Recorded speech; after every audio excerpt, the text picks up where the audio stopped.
Bom dia, irmãos. Convido a Santa e Amada Igreja do Senhor para a convocação ao culto através do Salmo 61.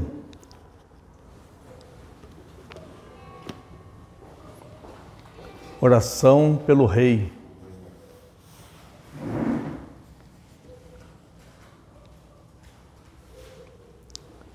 Convocamos o culto através da leitura do Salmo 61. Ouve, ó Deus, a minha súplica, atende a minha oração. Desde os confins da terra, clamo a Ti, no abatimento do meu coração.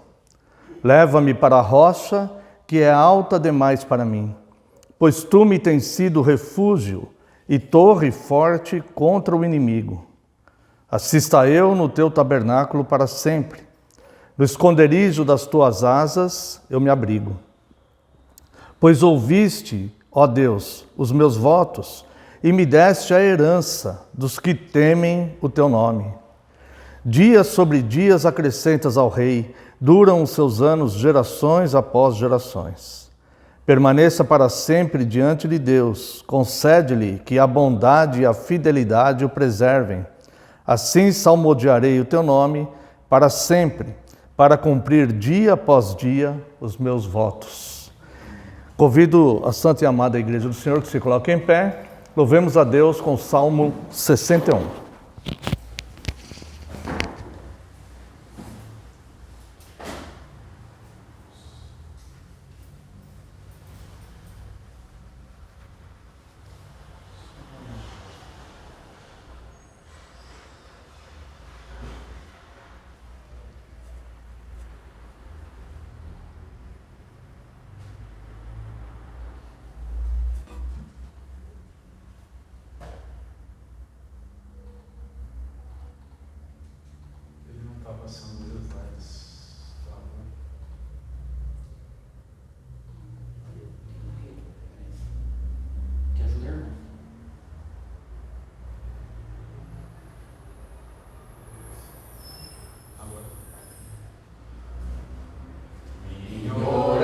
Teu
nome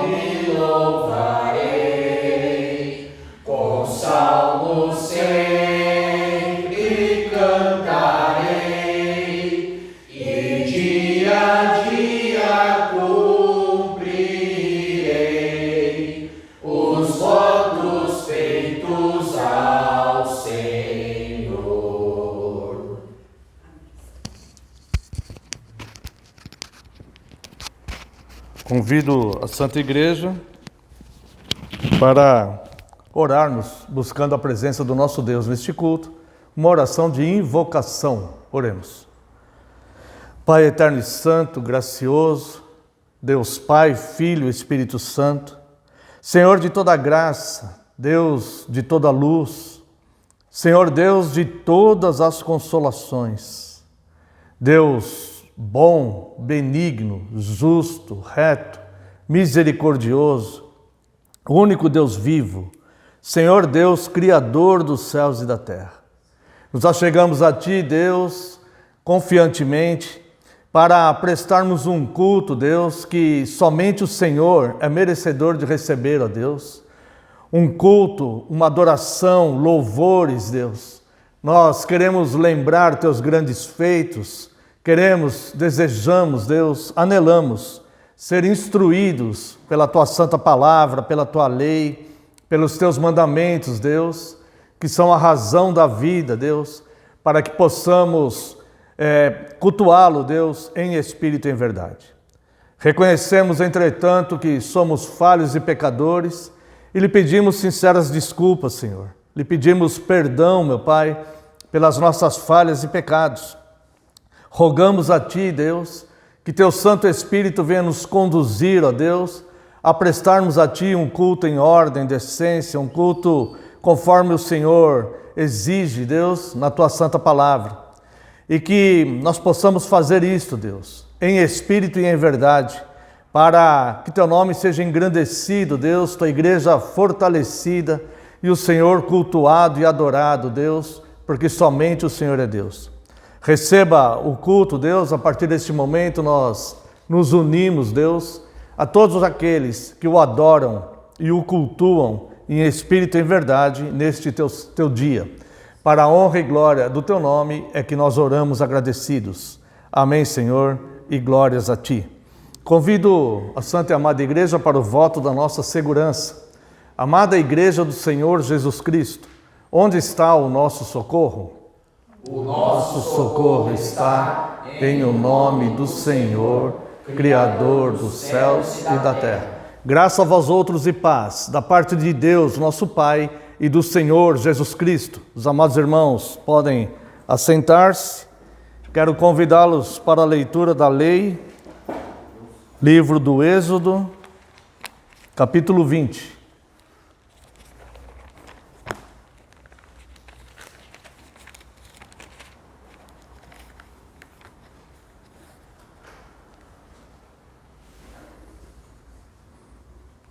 Observemos esta leitura com atenção. Êxodo 20, verso 1. Então falou Deus todas estas palavras: Eu sou o Senhor teu Deus, que te tirei da terra do Egito, da casa da servidão. Não terás outros deuses diante de mim. Não farás para ti imagem de escultura, nem semelhança alguma do que há em cima nos céus, nem embaixo na terra, nem nas águas debaixo da terra. Não as adorarás, nem lhes darás culto, porque eu sou o Senhor teu Deus, Deus zeloso, que visita a iniquidade dos pais nos filhos, até a terceira e quarta geração daqueles que me aborrecem, e faço misericórdia até 1000 gerações, daqueles que me amam e guardam os meus mandamentos. Não tomarás o nome do Senhor teu Deus em vão, porque o Senhor não terá por inocente o que tomar o seu nome em vão. Lembra-te do dia de sábado para o santificar. 6 dias trabalharás e farás toda a tua obra, mas o 7º dia é o sábado do Senhor teu Deus. Não farás nenhum trabalho, nem tu, nem o teu filho, nem a tua filha, nem o teu servo, nem a tua serva, nem o teu animal, nem o forasteiro das tuas portas para dentro. Porque em 6 dias fez o Senhor os céus e a terra, o mar e tudo o que neles há. E ao 7º dia descansou. Por isso o Senhor abençoou o dia de sábado e o santificou. Honra teu pai e tua mãe, para que se prolonguem os teus dias na terra que o Senhor teu Deus te dá. não matarás, não adulterarás, não furtarás, não dirás falso testemunho contra o teu próximo, não cobiçarás a casa do teu próximo, não cobiçarás a mulher do teu próximo, nem o seu servo, nem a sua serva, nem o seu boi, nem o seu jumento, nem coisa alguma que pertença ao seu próximo. Irmãos, estamos diante da santa lei de Deus.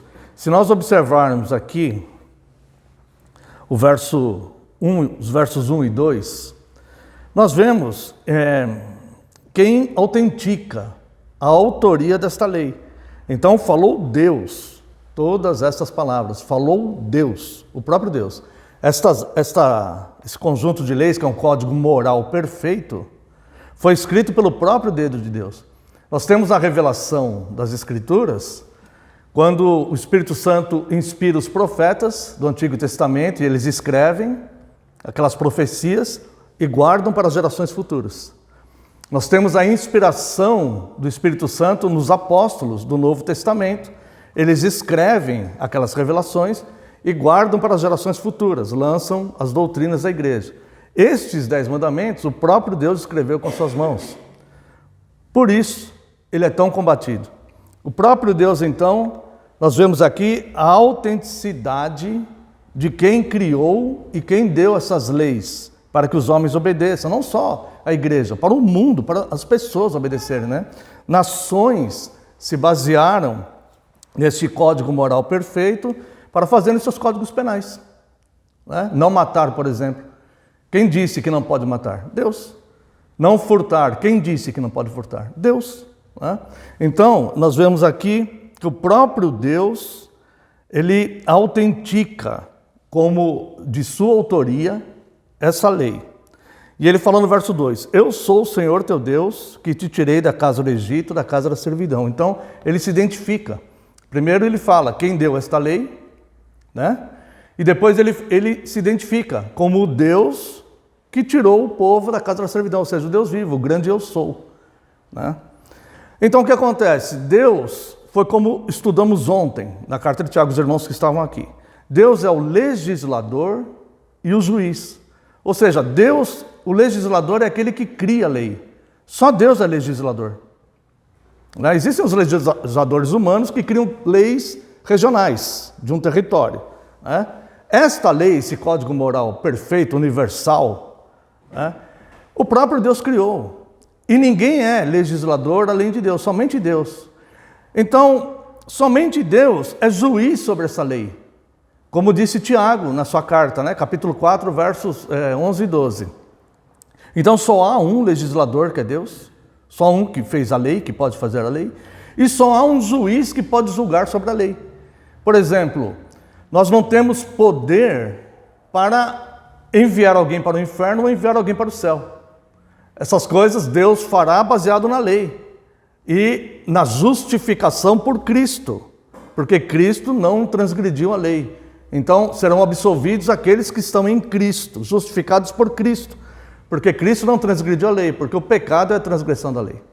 Então, quando nós vemos pessoas ou instituições combatendo a lei ou alterando a lei, mudando a lei, ou dizendo que a lei não tem mais efeito, ou dizendo que essa lei deve ser interpretada de tal forma, de forma diferente da que está escrita aqui, essas pessoas ou instituições, muitas vezes não por mal, muitas vezes até por boa vontade, elas estão usurpando, estão tendo usurpação do direito que é de Deus, do direito que Deus exerce sobre a lei que Ele criou e que será o código que Ele julgará, né? As pessoas, as nossas obras nos acompanharão.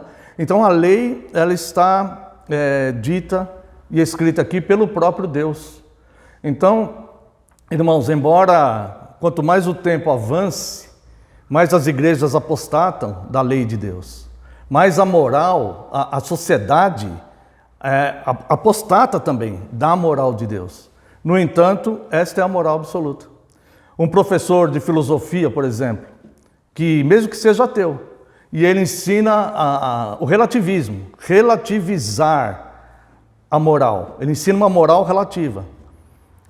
Ele pode até ensinar e começar bem a ensinar essa moral relativa.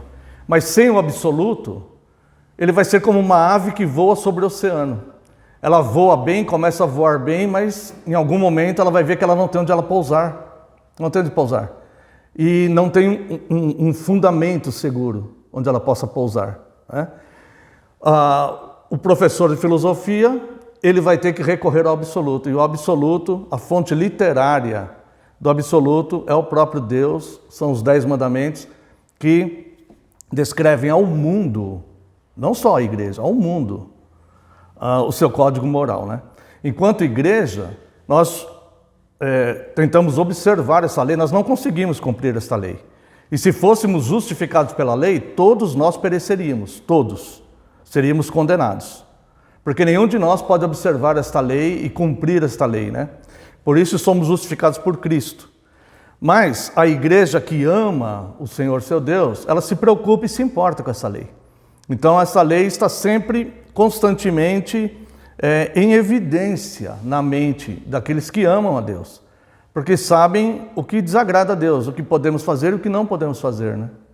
Então, quando erramos e descumprimos essa lei, nós temos uma tristeza profunda e sabemos conscientemente que pecamos. Então nos arrependemos e pedimos perdão para Deus.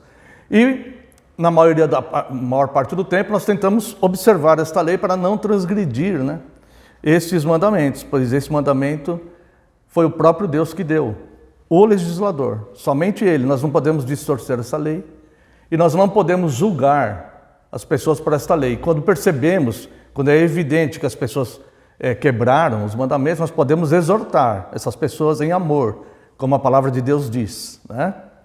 Mas nós não podemos lançar alguém no inferno, nós não podemos salvar alguém, enviar alguém ao paraíso. Somente Deus é o juiz perfeito sobre isto e o legislador, tá bom? Então, nós vamos fazer uma oração de confissão, uma oração silenciosa, somente eu orarei em voz audível. E se houver algum pecado não confessado, esse momento é oportuno para confessá-los. E se nós percebermos que em algum momento nós renegamos a lei, rejeitamos, negligenciamos ou distorcemos, ou não nos importamos, né, com esta lei dada pelo próprio Deus, se sentir o desejo sincero, um momento também podemos, nesta oração de confissão, pedir perdão a Deus por isso, né, por essa falha, e pedir que Ele nos ajude, né, a seguirmos com fidelidade a nossa caminhada. Oremos uma oração de confissão.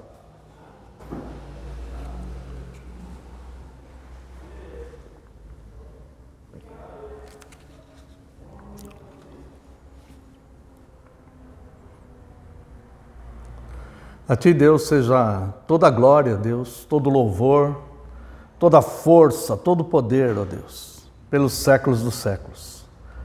O Senhor, Deus, é o único legislador e o único juiz sobre a lei. E nós tememos o Senhor, porque contigo está o perdão, para que os homens o temam.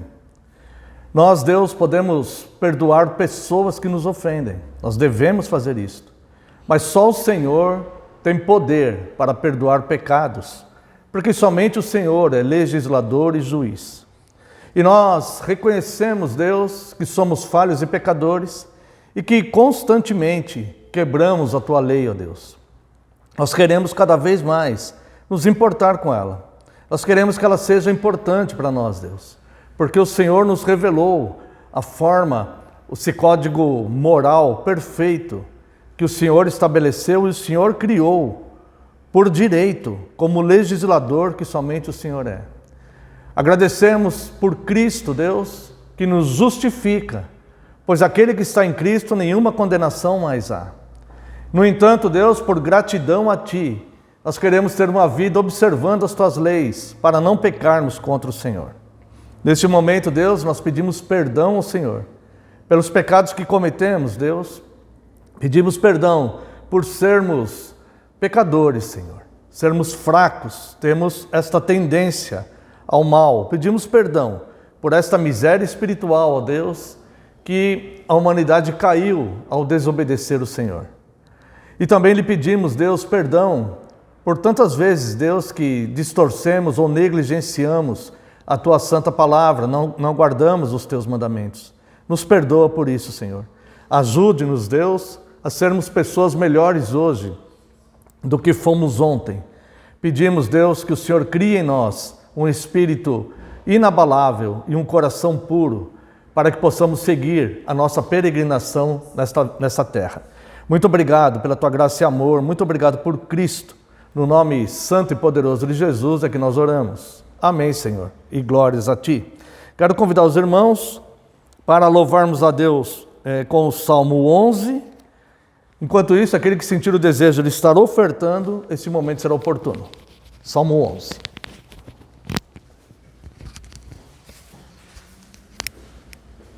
Meu refúgio está em Deus, como podes me dizer? Qual ave foge ao monte seu, assim fujas também.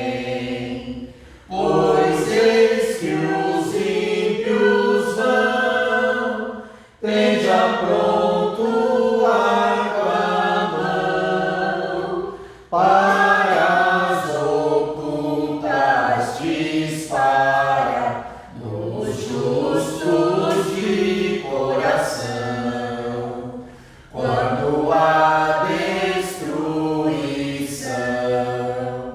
fundamentos já não são, que pode o justo fazer então, se nessa vil condição? No templo está o Senhor, tem nos céus o trono seu, seus olhos sondam com atenção, os filhos dos homens vê, e ao justo aprova Deus, mas odeia o homem mau, e aquele que violência faz, Deus o abomina já. Javé fará chover fogo e enxofre sobre os maus, e vento abrasador será a taça que lhes dará. Pois justo é o Senhor, Ele ama a retidão, e cada um que é justo for, a face lhe verá.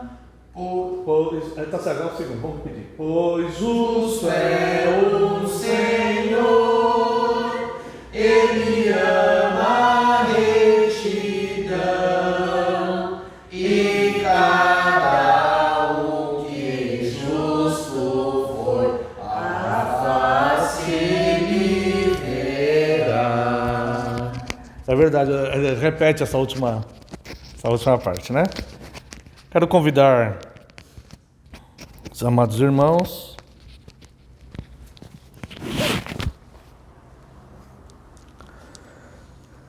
para a leitura do Dia do Senhor 45.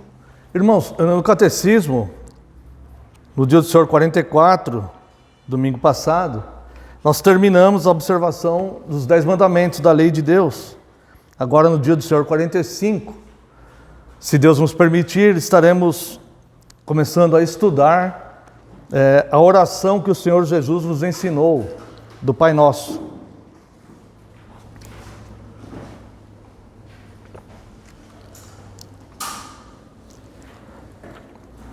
Então vamos dar início então, hoje, a estudarmos a oração do Pai Nosso. Pergunta 116. Por que a oração é necessária ao cristão?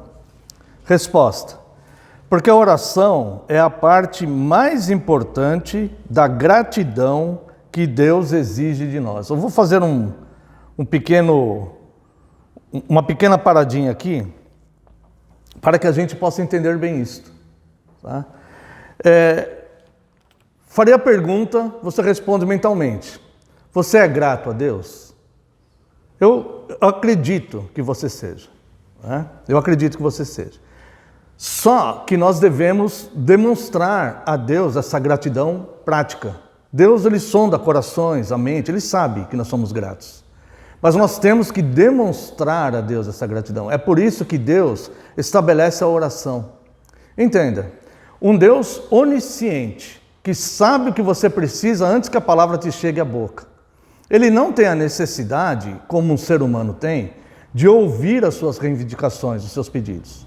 Por exemplo, se você quer que eu faça alguma coisa, você precisa vir falar comigo, porque senão eu não vou saber que você quer essa coisa, não é verdade? Então existe a necessidade desta comunicação.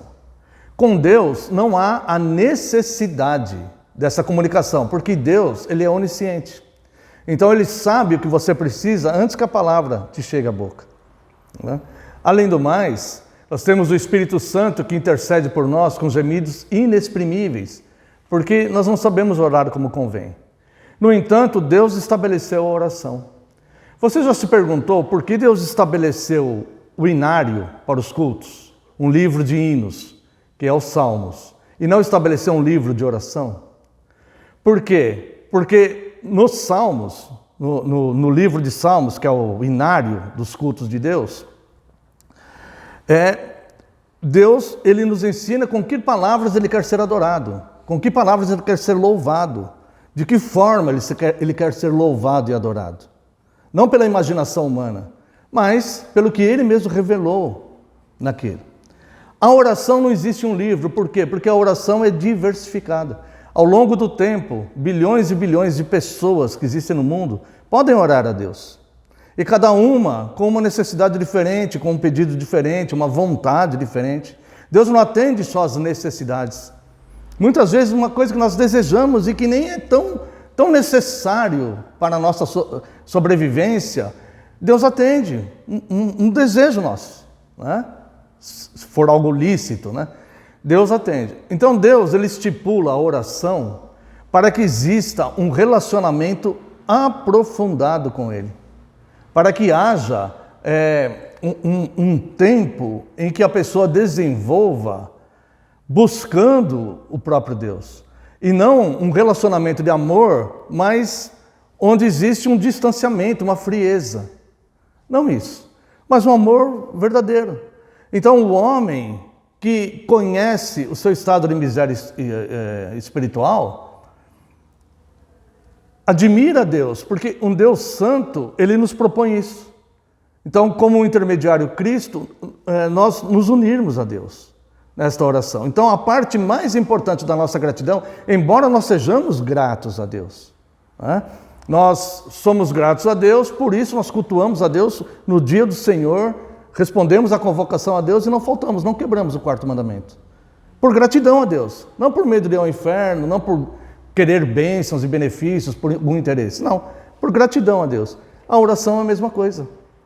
Então nós oramos, é bom orar e ler a Bíblia, orar e ler a Bíblia, no mesmo modo que é o culto. Né? Nós adoramos a Deus, Deus fala conosco, Deus nos instrui, nós adoramos a Deus e louvamos a Deus. Né? É assim a relação cultual com Deus. A oração é a mesma coisa. Né? Então, nós mantemos um diálogo particular. No culto, nós estamos na Santa Comunhão. É o povo de Deus respondendo à convocação e se relacionando com Deus no culto. Né? Na oração, somos nós individualmente, onde nós colocamos os nossos pedidos, as nossas necessidades, nossos temores, né? E também aonde nós devemos estar agradecendo a Deus e exaltando a Deus, reconhecendo seus grandes feitos, falando: Deus, como o Senhor é maravilhoso, quantas coisas o Senhor fez no passado, quantas coisas o Senhor faz até hoje, o Senhor move maravilhas no meio do seu povo, e exaltar os grandes feitos de Deus, né? Então é necessário a oração por causa disso, porque a oração é a parte mais importante da gratidão a Deus. Quero convidar os irmãos a verem aqui, ó, 1 aos Tessalonicenses, capítulo 5. 1 Tessalonicenses, capítulo 5, versos 16 a 18.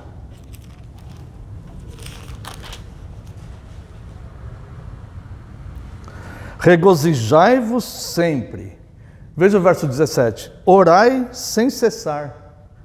Em tudo dai graças, porque esta é a vontade de Deus em Cristo Jesus para convosco. Então, nós devemos nos alegrar por saber que nós não pertencemos a nós mesmos e seja o que for acontecer, Deus tem um controle e um propósito santo naquilo.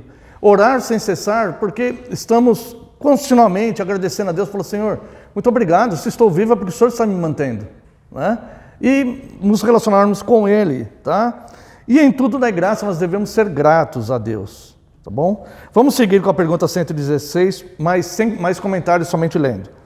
Além disso, Deus só concederá a sua graça e o Espírito Santo àqueles que constante e sinceramente lhe pedem esses dons e agradecem por eles. Temos aqui duas referências, Mateus 7 e Lucas 11. Pergunta 117. O que é preciso para que nossa oração agrade a Deus e seja ouvida por Ele? Resposta. Primeiro, devemos invocar de coração apenas o único e verdadeiro Deus, que se revelou em Sua palavra, e rogar por tudo aquilo que Ele nos ordenou orar. Agora, olha só, convido os irmãos aqui, no Salmo 145, conforme está a referência aqui, hoje estou usando as referências aqui do próprio catecismo, tá? Até mesmo por uma questão de tempo, para não me prolongar. Salmo 145, versos 18 a 20.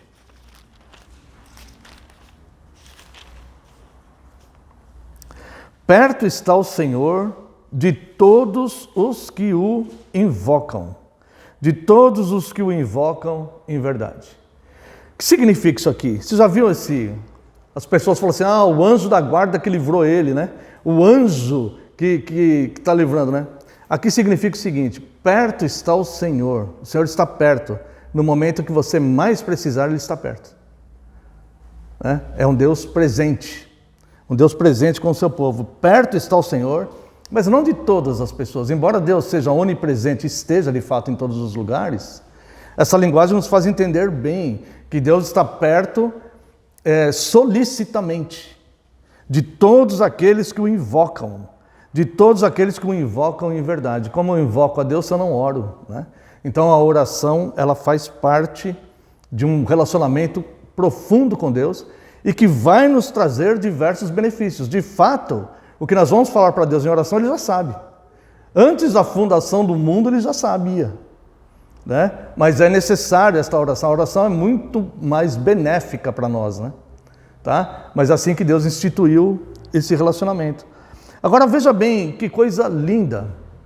E como isso nos agrada. Eu vejo isso aqui como um presente de Deus. O verso 19. Ele acode à vontade dos que o temem. Atende-lhes o clamor e o salva. Olha, normalmente nós clamamos quando estamos em aflição. Ele atende esse clamor e nos salva daqueles problemas, Não salva só a nossa alma, nos salva em todas as dificuldades da vida em que nós precisamos ser salvos. Mas aqui também diz que Ele acode à vontade dos que o temem. Olha só que coisa linda, Então, às vezes, nós queremos tanto uma coisa que os de fora olham e falam, mas você não precisa disso. Você não precisa. Mas é algo que para nós é importante. É algo que nos faria mais felizes. É algo que nos realizaria, de certa forma. É algo que nos ajudaria em algo pessoal. Deus não se nega a isso. Ele não se nega. Como um pai amoroso, Ele concede, Ele acode essa vontade, E verso 20, o Senhor guarda a todos os que o amam. Veja bem, irmãos, que essa palavra ela não é genérica, como as pessoas costumam dizer, E como as pessoas creem no mundo. Aqui está dizendo, o Senhor guarda todos os que o amam. E que o Senhor Jesus falou, quem é que ama a Deus? Os que guardam os seus mandamentos. Tem pessoas que não sabem nem os mandamentos de Deus. não sabem nem a lei de Deus, né? E acham que estão nessa condição, e muitas vezes acontece uma adversidade de alguma coisa, a pessoa se revolta contra o próprio Deus, sem perceber que é ela mesma que está falhando, né? Então aqui, ó, o Senhor guarda todos os que o amam, porém os ímpios serão exterminados. Há um contraste aqui entre aqueles que o amam, que o Senhor ama, né? Aliás, aqueles que amam a Deus, né? O Senhor guarda todos os que o amam. Entre aqueles que amam a Deus e entre os ímpios, que não se importam com Deus. O ímpio, o Deus dele é o próprio ventre. Ele se importa com o bem-estar dele, com prazer pessoal, com vantagens, com benefícios, né? Esse tipo de coisa, tá? Então, Deus atende também as nossas vontades. Então, é muito importante a oração. A oração não é Deus... Deus nos abençoa com a oração, né? É algo bom para nós. Pergunta 117. Segundo, agora nós vamos ler só sem comentários, tá, irmãos? Por questão de tempo. Segundo, devemos ter plena consciência de nossa necessidade e miséria, para que possamos nos humilhar diante de Deus. Tá? O homem, quando ele não percebe a sua situação de miséria, ele se torna arrogante, orgulhoso.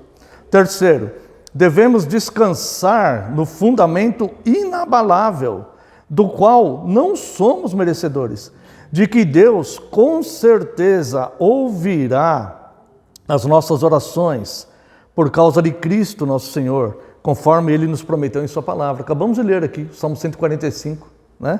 Versos 18 a 20. Pergunta 118. O que foi que Deus ordenou que lhe pedíssemos?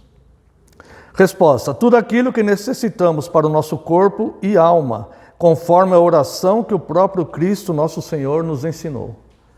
E a pergunta 119. Qual é a oração do Senhor? Resposta: Pai nosso que estás nos céus, santificado seja o teu nome. Venha o teu reino, faça-se a tua vontade, assim na terra como no céu. O pão nosso de cada dia nos dá hoje. E perdoa-nos as nossas dívidas, assim como nós temos perdoado aos nossos devedores. E não nos deixes cair em tentação, mas livra-nos do mal. Pois teu é o reino, o poder e a glória para sempre. Amém. Então, a partir do próximo domingo, se Deus nos permitir, nós vamos entender por que Cristo elaborou esta oração.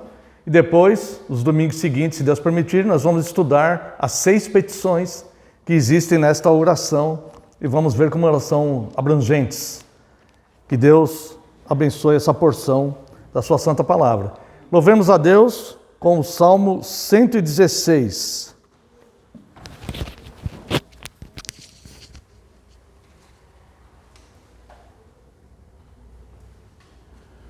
Amo o Senhor, pois meu clamor escuta, e os seus ouvidos inclinou a mim.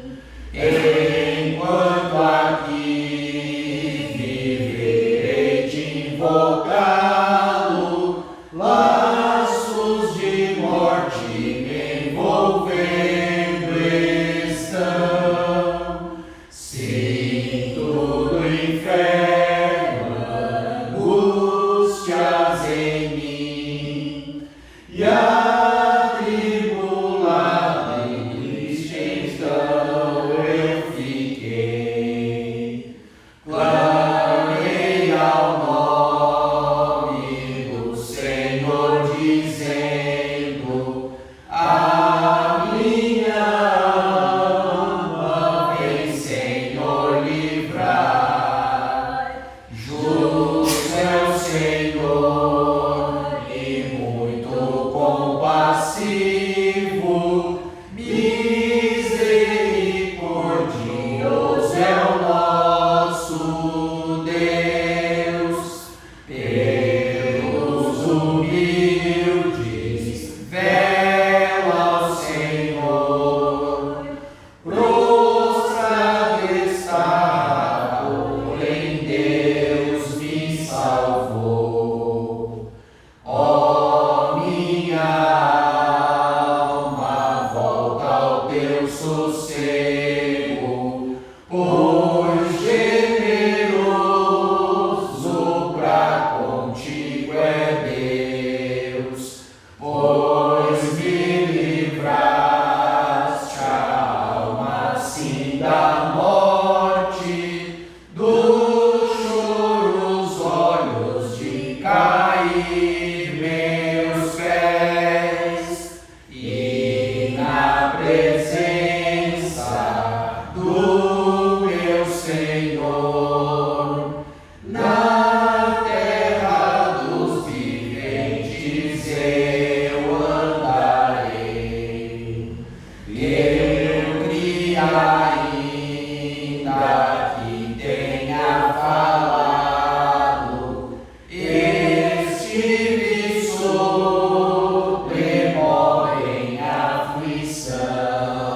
serva, servo teu, os meus grilhões, quebraste todos eles, ações de graças hei de oferecer,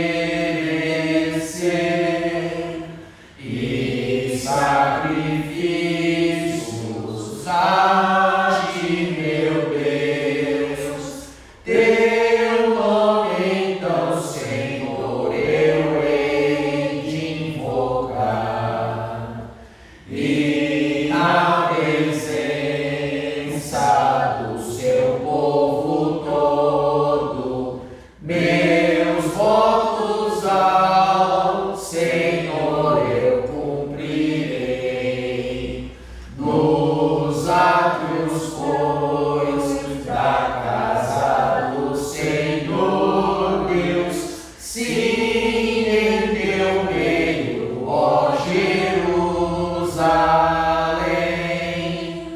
nos átrios, pois, da casa de Deus, sim, em Jerusalém, ó aleluia. Convido a Santa Igreja do Senhor para a leitura no livro do Gênesis, capítulo 3, verso 24.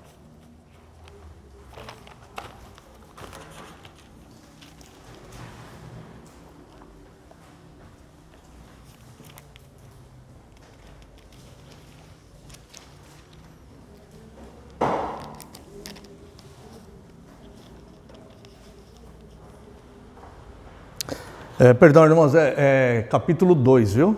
Capítulo 2, verso 24. Eu imprimi, na hora de digitar aqui, imprimi errado e depois não percebi. Capítulo 2, verso 24. Por isso deixa o homem, pai e mãe, e se une à sua mulher, tornando-se os dois uma só carne. Também quero pedir aos irmãos que acompanhem a leitura na carta do apóstolo Paulo aos Efésios, capítulo 5,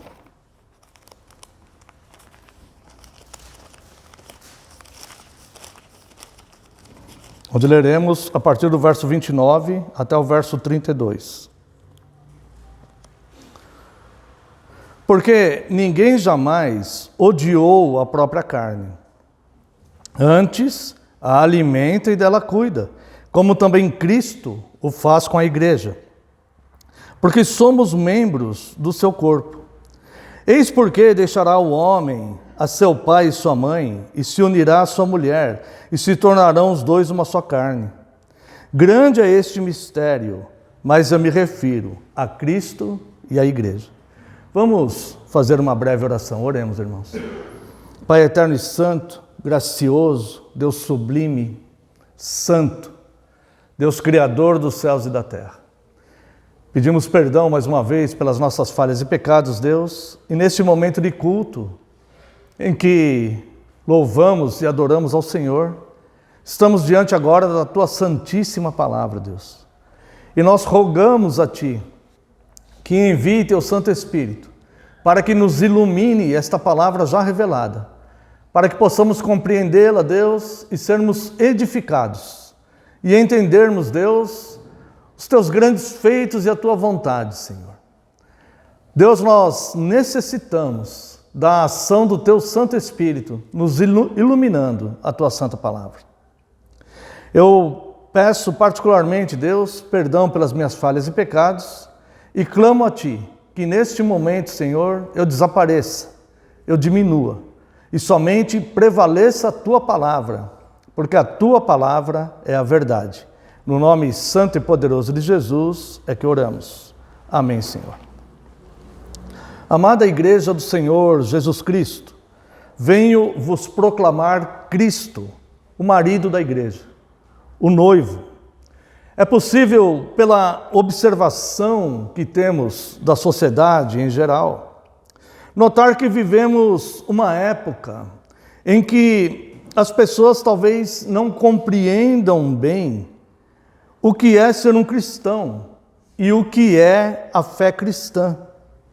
Nós podemos, até mesmo por essas observações, destacar alguns pensamentos distorcidos que as pessoas demonstram e que nós percebemos nas pessoas. Pensamentos do tipo: sou cristão porque quero ser salvo. Ou, porque Cristo tem poder sobre o mal e pode me proteger. Ou então, sou cristão porque Jesus me ama e me dá bênçãos. Não são esses motivos que a Bíblia nos apresenta para sermos um cristão. Não é este o convite e o chamado bíblico. Neste caso aqui, nós seríamos servos de nós mesmos e usaríamos Cristo como uma ferramenta para nosso próprio benefício. Não é este o chamado bíblico. Esses pensamentos são retirados da expectativa humana. Mas o que a revelação do próprio Deus diz a respeito do que é ser cristão? E eu quero analisar com os irmãos um pouco sobre isto. A primeira coisa que eu quero analisar com os irmãos é que o primeiro chamado do cristão é o casamento. É o casamento com Cristo. É a união da alma do cristão com Deus. O matrimônio, ou seja, o selo, a aliança, a união, incorporar-se no corpo de Cristo a ponto de ser uma só carne. Conforme se lê no profeta Oséias, Deus quer desposar a sua noiva, a sua igreja. Quero convidar os irmãos, o livro do profeta Oséias, capítulo 2, aqueles que puderem abrir. Livro do profeta Oséias, capítulo 2, a partir do verso 16. Nós sabemos que, só um breve comentário sobre Oséias para que faça sentido esse trecho que retiramos aqui só para mencionar, né? O profeta Oséias, Deus colocou um forte amor no coração dele por uma mulher adúltera, né? E ele teve filhos com essa mulher. E Deus deu nome a esses filhos, tá? Não favorecida é o nome de uma, tá? Então eu quero ler aqui com os irmãos a partir do verso 16, para que nós possamos entender o que chega neste versículo. Naquele dia, diz o Senhor, ela me chamará meu marido e já não me chamará meu Baal. Baal era um falso deus que era adorado, mas este nome, ele significa Senhor. Então, veja que não é um Senhor qualquer que Deus vai fazer. Deus vai se tornar marido desta pessoa, ou seja, da igreja. Da sua boca tirarei os nomes dos Balaíns. Deus colocou um amor forte no profeta Oséias por uma mulher adúltera, para Deus mostrar para o povo o que ele sente quando o povo se afasta da sua palavra, dos seus preceitos, e começa a seguir outros pensamentos, outras imagens, outros deuses. Deus compara isso com um adultério. É como o homem, no caso Oséias, em que a mulher, ela vive traindo ele, adulterando ele com outros homens, né? Então ele sofre profundamente porque ele ama aquela mulher. Deus, ele ama a sua igreja, ele ama o seu povo. E quando a sua igreja é negligente e flerta com outras coisas que não a palavra de Deus, e se apresenta a seguir outros pensamentos, como se fosse o próprio Deus que estivesse dando esses pensamentos, Deus sofre também. E é por isso então que Deus coloca esse amor forte no coração de Oséias para uma mulher adúltera, para que Oséias sentisse isso e conseguisse explicar para o povo como Deus se sente. Então nós vemos aqui, vamos de novo, verso 16. Naquele dia, diz o Senhor, ela me chamará meu marido, já não me chamará meu Baal. Da sua boca tirarei os nomes dos Balaíns. Não mais se lembrará desses nomes. Naquele dia farei a favor dela aliança com as bestas feras do campo, e com as aves do céu, e com os répteis da terra, e tirarei desta o arco e a espada, e a guerra, e farei o meu povo repousar em segurança. Veja qual que é a proposta de Deus, verso 19. Desposar-te-ei comigo para sempre. Desposar-te-ei comigo em justiça, em juízo, em benignidade e em misericórdias. Naquele dia, verso 20, desposar-te-ei comigo em fidelidade e conhecerás ao Senhor. Naquele dia eu serei obsequioso. Obsequioso é solícito, é aquele que faz favor. O obséquio é uma gentileza, é um favor, tá? Diz o Senhor, obsequioso aos céus e estes à terra. A terra obsequiosa ao trigo e ao vinho e ao óleo e estes a Jezreel. Semearei Israel para mim na terra e compadecer-me-ei da desfavorecida e a não meu povo. Então, são o nome das duas filhas. Direi, tu és o meu povo, e ele dirá, tu és o meu Deus. Então, irmãos, olhando para a sociedade, vemos um contexto, umas ideias que as pessoas demonstram, totalmente distorcidas do que é ser um cristão, ou do porquê ser um cristão. Nós vamos entender que o primeiro chamado do cristão é casar-se com Cristo, casar-se com Deus. Uma união profunda, onde haverá uma só carne. Jamais ninguém odiou a sua própria carne. É isso que a palavra de Deus fala. Então, nós estaremos unidos e juntos. Como se realiza esse matrimônio? Como disse o próprio Oséias, é pela fé. A fé é o primeiro bem adquirido para a noiva. Ou seja, neste casamento, onde a igreja é a noiva e Cristo é o noivo, e haverá uma união de almas, e os dois se farão uma só carne, e se fundirão a ponto de que se alguém perseguir a igreja, Cristo falará, por que me persegues? Cristo se colocará à frente e dirá, por que me persegues? Como Saulo perseguia a igreja. E Cristo se colocou à frente e falou, Saulo, Saulo, por que me persegues?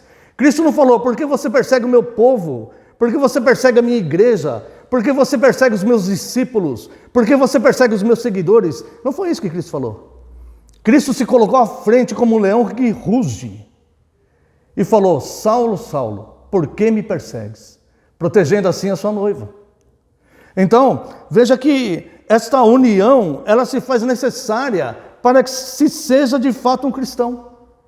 Não existe cristão à distância. O cristão, ele está unido a Cristo.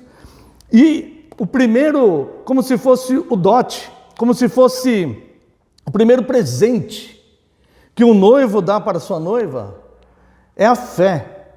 É a fé nele, no próprio Cristo. É fazer com que ela consiga confiar nele de tal forma que ela descanse e se sinta segura e amparada e protegida e não temer o dia de amanhã, porque o seu noivo é provedor, é protetor, ele está com ela, ele vai agraciar, ele vai favorecer, ele vai estar com ela atendendo todas as necessidades possíveis que ela possa ter. E então, o primeiro presente que ele dá é isso, é a fé. E esta fé, ele mesmo constrói, porque ele é autor da fé, ele mesmo constrói este grande presente para sua noiva, através de muito sofrimento pessoal. Ele se esvazia da glória de ser Deus, e vem para sofrer, um homem que sabe o que é padecer, onde não havia formosura, onde as pessoas viravam o rosto para ele, onde as pessoas não queriam nem olhar para ele. Ele não teve lugar nem para o seu próprio nascimento. Teve que ser colocado num prato de comida para animais, que é uma manjedoura. E esta fé que ele constrói para dar segurança e acolhimento e demonstrar todo o seu cuidado para a sua amada, ele constrói isso através de muito sofrimento. Sofrimentos emocionais, sofrimentos psicológicos, porque ele estava como 100% homem. Sofrimentos de angústias, de aflições, sofrimentos físicos. Assim ele constrói a fé e entrega para ela, olha, confia em mim, Descansa nos meus braços, porque eu sei te conduzir, e eu vou te conduzir no que é melhor para você. Eu sou o teu provedor, eu sou o teu marido, sou eu que cuido de você. Descansa em mim, não tema o dia de amanhã, porque é a minha palavra que sustém todo o universo. Então, simplesmente descansa. Veja a fé que Ele nos deu e como podemos entender esta fé. Primeiro, Marcos 16:16.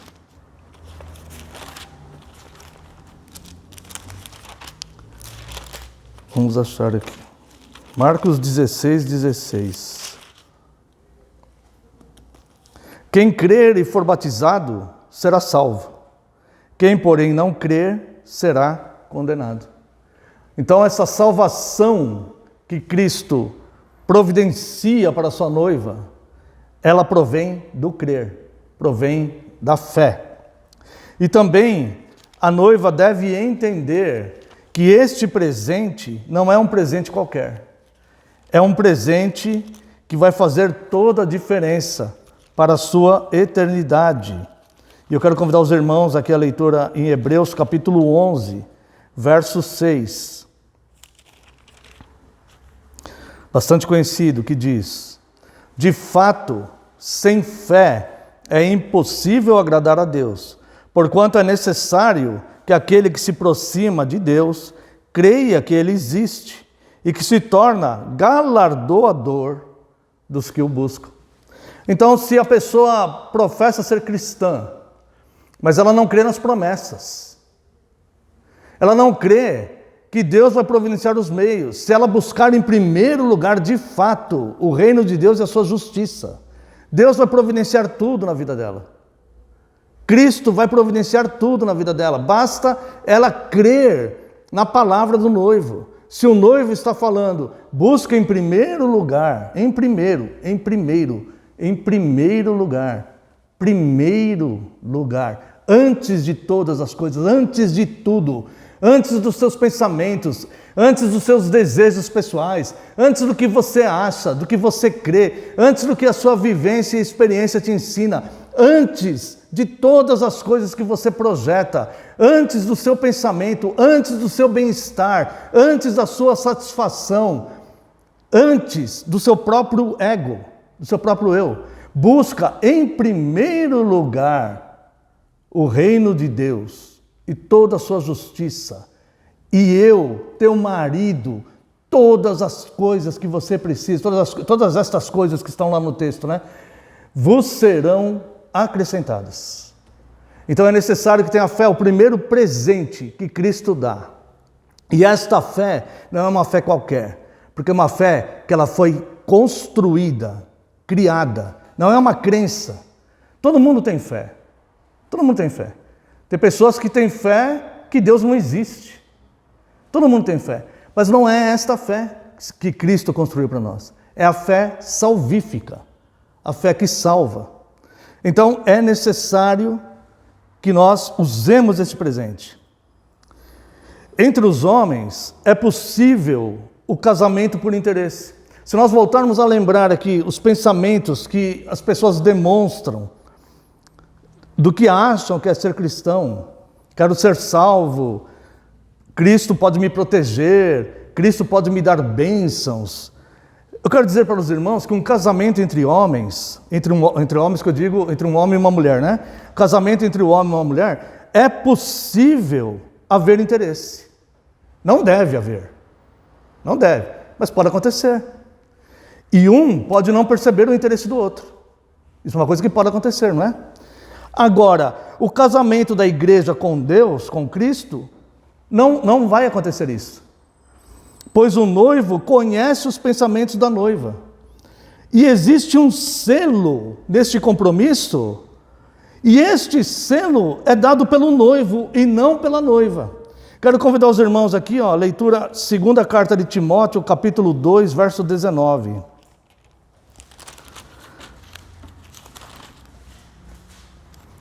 Que aqui vai dizer: entretanto, O firme fundamento de Deus permanece tendo este selo: o Senhor conhece os que lhe pertencem.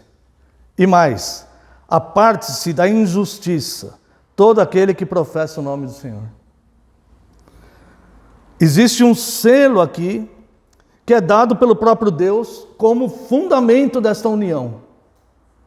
E este selo, que é irrevogável e que é dado pelo noivo, porque a noiva não tem poder e autoridade para dar esse selo. Mas esse selo é dado pelo noivo, que diz: o Senhor conhece os que lhe pertencem. Então, obviamente, se a pessoa está buscando um noivo por algum interesse, não pertence. Ou pode ser que venha a ser noiva, mas neste momento ainda não é. Porque ela não está neste selo que é o fundamento desta união. E aqui vai dizer mais: aparte-se da injustiça todo aquele que professa o nome do Senhor. Buscar a Deus por interesses pessoais é injusto. É injustiça. Buscar em benefício próprio, é egoísmo. É algo que não há justiça nenhuma nisso. É claro que nós precisamos dos favores de Deus. É óbvio. Todos nós precisamos dos favores de Deus. E Deus tem poder absoluto, Ele é todo poderoso para nos atender em toda a nossa necessidade. Isso é evidente. Mas não nos aproximamos dele por esse interesse, porque ele pode fazer isso por nós. O Senhor conhece aqueles que pertencem a ele, os que de fato estarão dentro quando a porta fechar. O Senhor conhece a cada um desses que o buscam, e ele é galardoador desses que o buscam. Noivo e noiva têm suas atribuições nesta aliança. As atribuições do noivo para com a sua noiva são amá-la e vivificá-la. Deus nos amou e nos deu vida com Cristo. Quero ver aqui com os irmãos uma passagem que os irmãos conhecem bem, Efésios capítulo 2, versos 4 e 5. Mas Deus, sendo rico em misericórdia, por causa do grande amor com que nos amou, e estando nós mortos em nossos delitos, nos deu vida juntamente com Cristo, o noivo. A nossa vida está nele. Deixará o homem pai e mãe, e se unirá à sua mulher, e serão os dois uma só carne. Então Deus pegou o filho dele e pegou a noiva amada, e uniu os dois numa só carne, e vivificou esta noiva que estava morta em delitos e pecados. A saber, que somos nós. Mas são aqueles que se aproximam de Deus por amor e gratidão, não aqueles que se aproximam de Deus por interesses pessoais, fazendo de Deus uma ferramenta de soluções. Não. Buscar a Deus, porque Ele é Deus.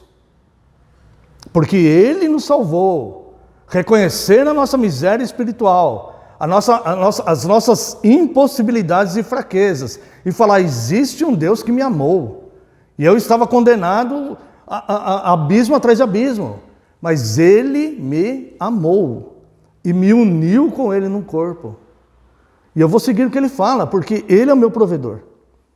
Ele construiu tudo isso com sofrimento. Outra atribuição do noivo, além de vivificá-la e amá-la, perdoá-la. Cristo nos perdoou. Colossenses 2, verso 8.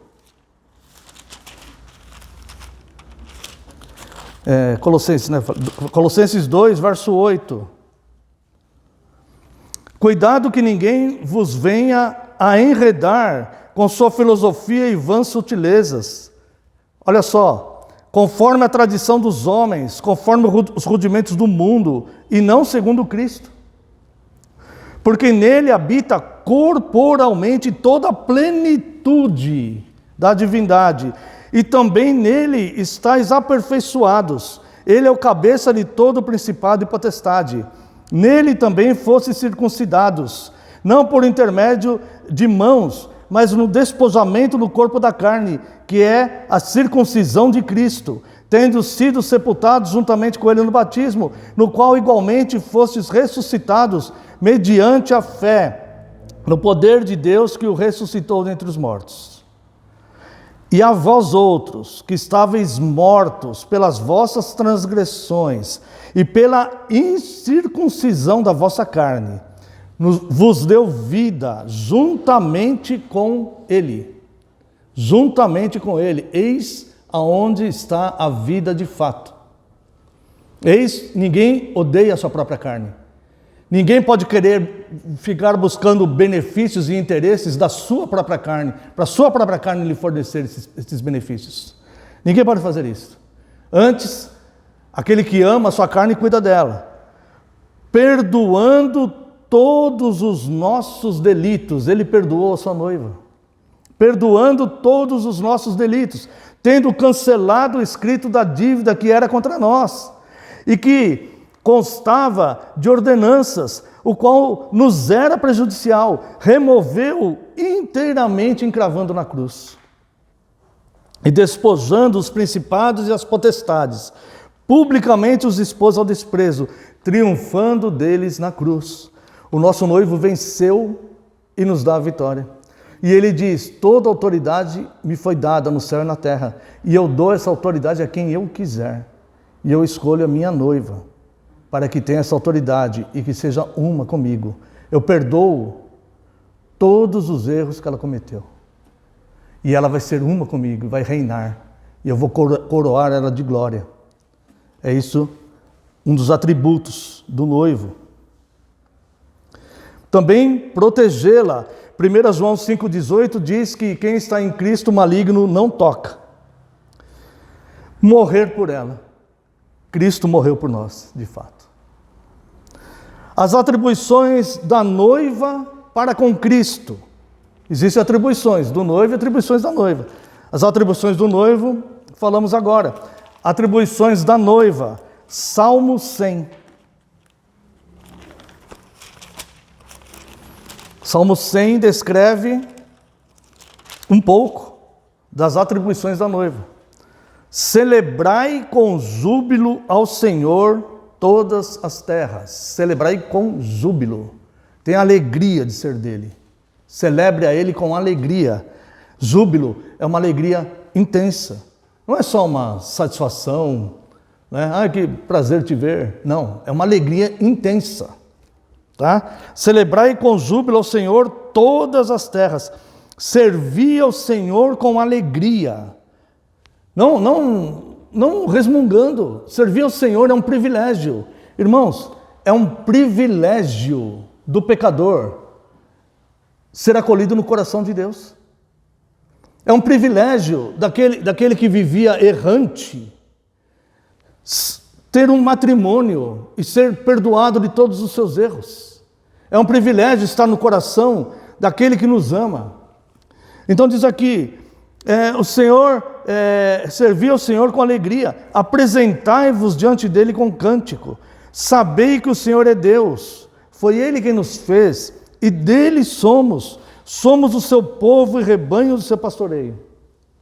Entrai por suas portas com ações de graça, e nos seus átrios com hinos de louvor, rendei-lhe graças e bendizei-lhe o nome, porque o Senhor é bom, a sua misericórdia dura para sempre, e de geração a geração a sua fidelidade. O primeiro atributo da noiva é com relação ao noivo, servi-lo com alegria. Tudo que ele fez por nós, e nos deu a fé, e nos amparou, e tudo que já foi dito aqui.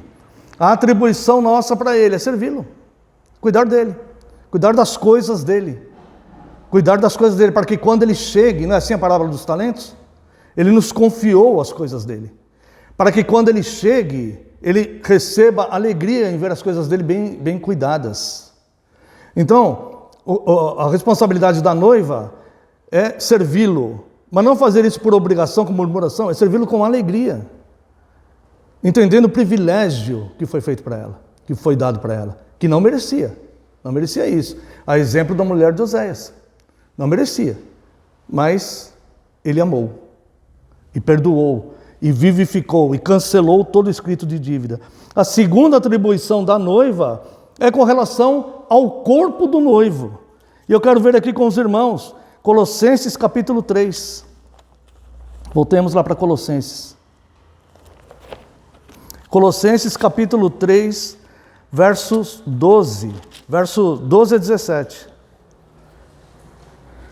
Revesti-vos, pois, isso aqui é atribuições da noiva, da igreja. Revestir da igreja, todo cristão individual, né? Mas aquele que é a igreja mesmo, que tá no corpo de Cristo mesmo, né? Revesti-vos, pois, como eleitos de Deus, santos e amados. Olha só, eleitos de Deus, santos e amados. Eu escolhi você, te amei e te purifiquei. Certo? Isso que o noivo fez com a gente. Revesti-vos disso. Revesti-vos, pois, como eleitos de Deus, santos e amados. Revesti-vos do quê?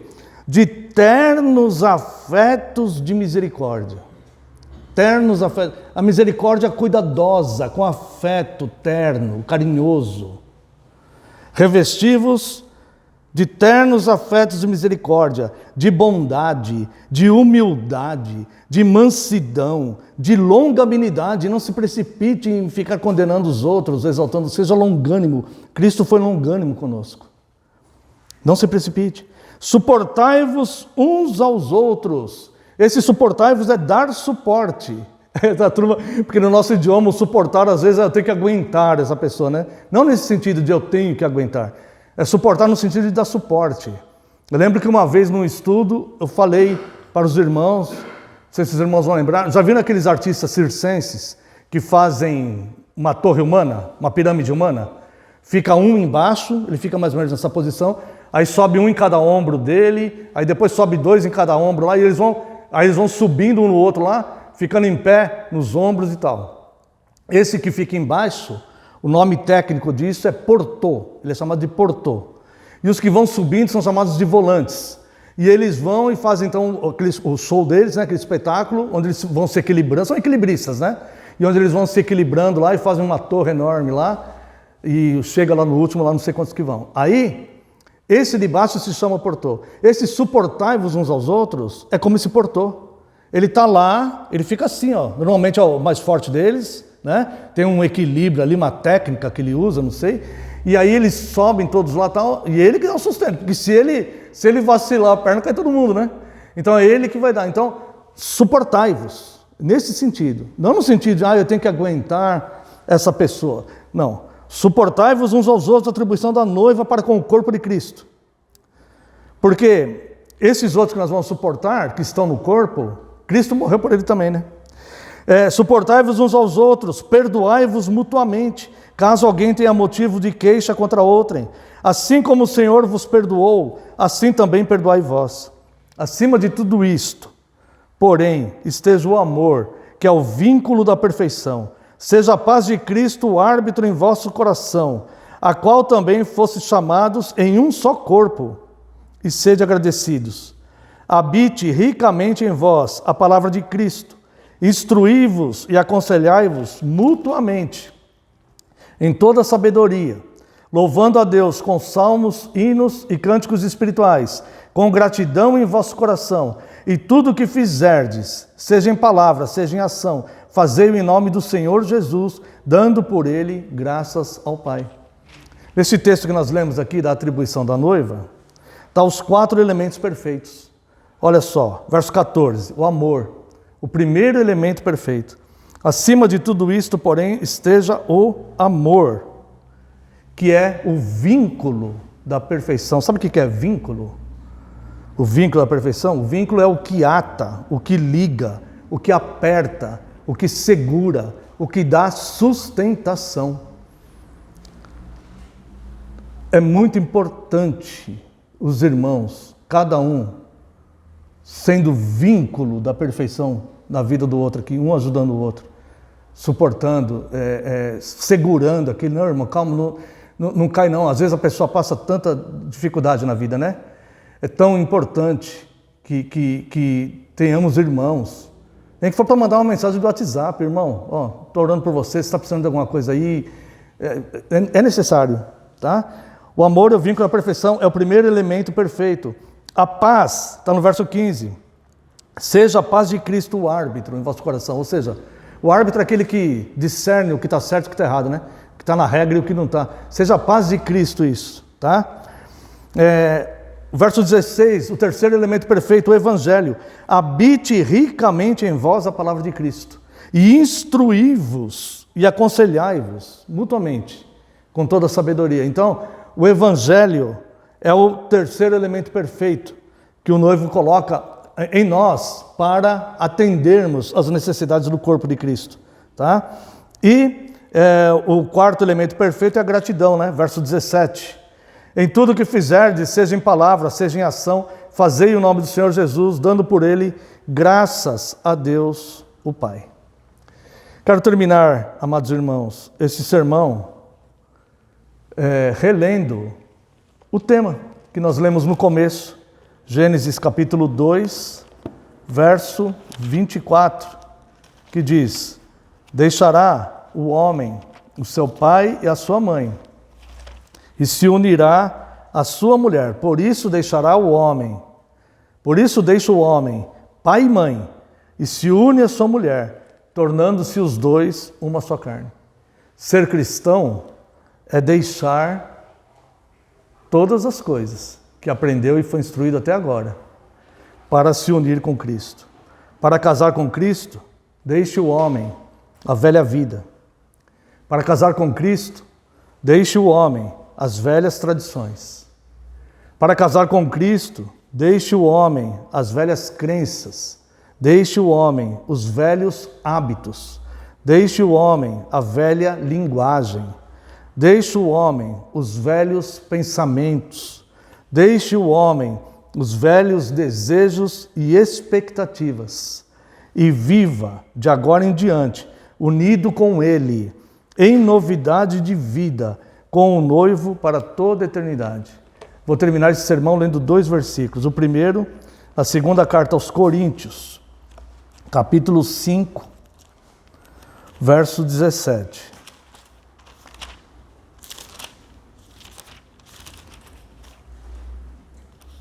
E assim, se alguém está em Cristo, é nova criatura. Deixou pai e mãe, ingressou numa nova família aqui. E assim, se alguém está em Cristo, é uma nova criatura. As coisas antigas já passaram, e eis que se fizeram novas. Com o meu noivo, o meu marido, Cristo, eu vou viver em novidade de vida. E o último versículo que eu quero ler com os irmãos é no livro do Apocalipse, capítulo 22, verso 12.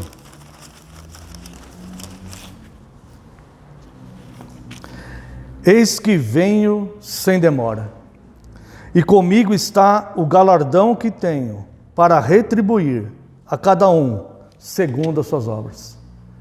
Aquele que fez o mal vai ser retribuído com o mal.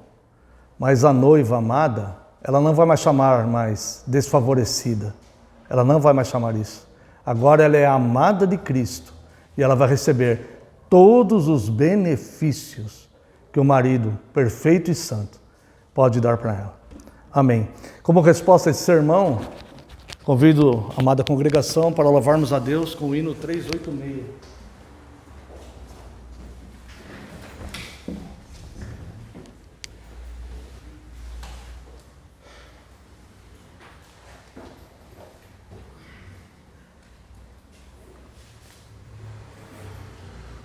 Dia alegre eu abracei Jesus e nele a salvação, o gozo deste coração eu mais e mais publicarei. Ó bem feliz o dia em que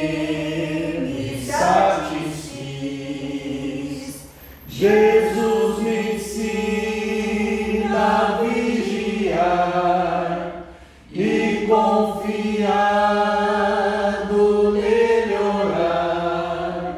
Sim, feliz, muito feliz, eu em Jesus me satisfiz.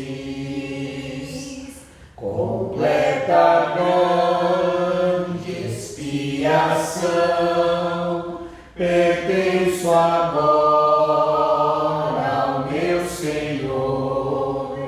Chamou-me a voz do seu amor e tenho nele paz, perdão. Ó feliz, bem feliz, o dia em que me satisfiz. Jesus me ensina a vigiar e confiado nele orar. Sim, feliz, muito feliz, eu em Jesus me satisfiz. Descanso, alma, pois Jesus é teu sustento, o pão dos céus, e nele agora tens com Deus vitória e paz em plena luz. Ó feliz, bem feliz, o dia em que me satisfiz. Jesus me ensina a vigiar e confiando nele orar. Sim, feliz, muito feliz, eu em Jesus me satisfiz. Meu sacro voto, ó Salvador, de dia em dia afirmarei, e além da morte exultarei, louvando sempre o teu amor. Ó feliz, bem feliz, o dia em que me satisfiz. Jesus me ensina a vigiar e confiando nele orar. Sim, feliz, muito feliz, eu em Jesus me satisfiz. Também convido a Santa e Amada Congregação que se coloque em pé, aqueles que puderem. Estaremos fazendo uma oração de encerramento, após a oração a bênção. Após a bênção, eu peço que os irmãos esperem só um pouquinho, tem alguns avisos importantes para a igreja, tá bom? Oremos. Pai Santo, o Senhor é precioso para nós, Deus. Glorificamos o Teu nome, obrigado, muito obrigado. Louvado seja o Teu nome. Muito obrigado pelo grande privilégio de começarmos mais uma semana, Deus, cultuando ao Senhor. Embora em pouco número hoje aqui, Deus, mas unidos com todos aqueles que o adoram em espírito e em verdade. Muito obrigado por esse grande privilégio. Muito obrigado, Deus, porque o Senhor cumpriu a promessa que deu através do profeta Oséias, que o Senhor iria nos desposar o Teu povo, a Tua noiva, e o Senhor cumpriu isso em Cristo, Deus. E em Cristo, Deus, nós nos tornamos um e deixamos as coisas antigas, as falsas expectativas que seguíamos, as falsas crenças, e nos unimos agora ao Senhor para vivermos em novidade de vida. E o nosso noivo nos traz vida e vida em abundância. Muito obrigado pela providência, pela proteção, pelo perdão, e por todos os grandes benefícios que o Senhor nos concede dia a dia, Deus. Muito obrigado. Despeça-nos em segurança, Deus. Permita que tenhamos um domingo de paz, de tranquilidade, Deus, e na Tua presença, na presença da nossa família, que possamos descansar, aqueles que têm atividades, que o Senhor os abençoe e que o Senhor esteja com eles onde quer que estejam. Pedimos por aqueles que estão em viagem, Deus, como a irmã Renilda, a irmã Catiane, a irmã Maine e outros, que o Senhor os guarde e os traga em segurança e que em breve possamos estar novamente juntos em comunhão. Pedimos também pelos enfermos, em especial lembramos a irmã Célia, Deus, que está se recuperando de uma cirurgia, que o Senhor a restabeleça, Deus, e que ela possa estar bem. Todos aqueles que precisam de Ti, Senhor, estenda as suas mãos. Lembramos do Luiz, ó Deus, primo do irmão Fernando, que teve seu irmão que se acidentou e faleceu, Deus, e está sozinho, Deus. Nós pedimos que o Senhor entre com providência, cuide dele, Deus, que o Senhor o abrace, que o Senhor envie pessoas, Deus, para cuidar dele, ó Deus, que o Senhor o favoreça, o guarde, o proteja, o console, Deus. Assim também com relação a toda a família que está enlutada. Deus abençoe todo o seu povo, espalhado em toda a face da terra. Estenda a mão aos tentados, traga paz aos aflitos. Abençoe aqueles que não vieram hoje, onde quer que estejam. E também lhe pedimos, traga paz a Jerusalém, pedindo pela nossa nação também que o Senhor nos abençoe. Em nome de Jesus, teu Filho amado, é que oramos. Amém, Senhor, e glórias a Ti. Receba a bênção, irmãos, que a graça do nosso Senhor Jesus Cristo, o amor do Deus Pai e a comunhão e as consolações do Espírito Santo sejam sobre vós, agora e para todo sempre. Amém e amém. Os irmãos podem sentar-se.